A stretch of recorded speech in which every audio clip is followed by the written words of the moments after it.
La ville de Huy possède différents quartiers. Aujourd'hui, nous allons partir à la découverte de l'un d'eux, le mien, celui de Bain, en compagnie de Marie-Lou, une femme extraordinaire, bien connue du quartier et très dynamique. Bonjour, je me présente, je m'appelle Marie-Louise Jadot, originaire et habitant à Bain, et je viens vous faire découvrir mon village. Au départ de l'Élysée, ce joli dernier café de Bain, au pied des ruines de Beaufort, le long de la Nationale 90, accueille tous les passants et les villageois dans ses nombreuses activités tout au long de l'année.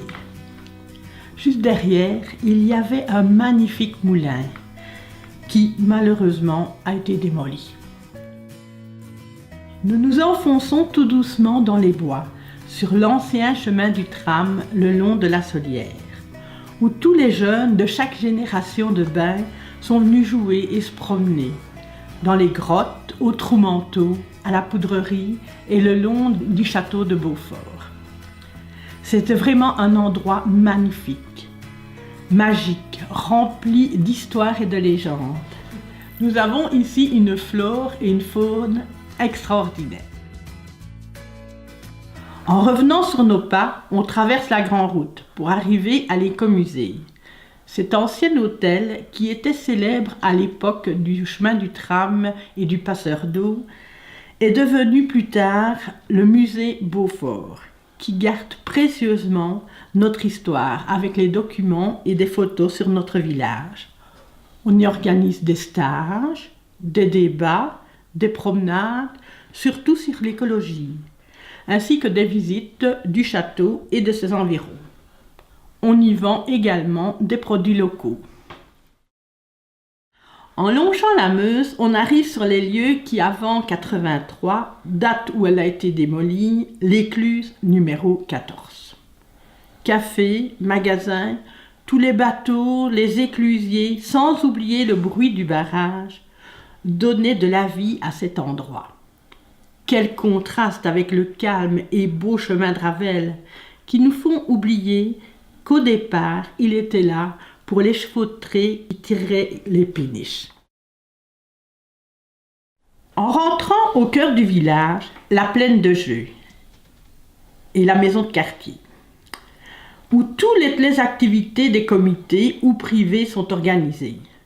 C'est dans les années 90, sur le terrain vague appartenant à l'ancienne carrière, on a inauguré notre petite maison de quartier.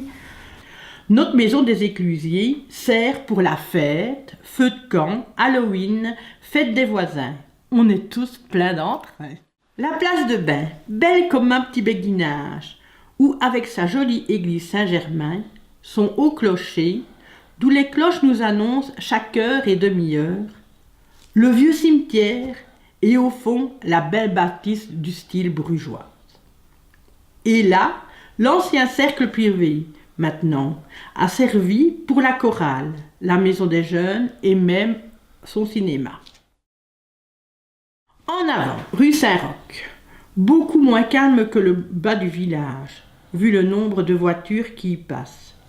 Mais cette rue est magnifique, avec ses jolies maisons en pierre, dont beaucoup viennent du château de Beaufort. Au fond, la chapelle Saint-Roch, avec à côté la vieille maison communale et l'ancienne école où mon père a fait ses gardiennes. Sur l'emplacement de l'ancienne carrière, un haras, le haras Saint-Roch, où l'on fait de l'attelage. Et juste avant, cela a été aussi un célèbre club de pétanque. La poterie, chère à mon cœur, puisque c'est mon grand-père qui a repris cette ancienne tuilerie en 1948 pour y faire de la poterie culinaire. Et ma sœur Brigitte organise des stages, des ateliers où l'on peut faire ces jolies choses dont voici quelques exemples. On arrive à l'école de Bain. Cette école primaire sportive vient d'être réaménagée et agrandie. L'inauguration a eu lieu cette année. Dans ces locaux, avant la fusion des communes, se trouvait la maison communale, où j'ai été la dernière mariée, par Anne-Marie Lisin, qui habitait juste en face. Il y a aussi une belle et grande salle des fêtes, qui peut recevoir au moins 300 personnes.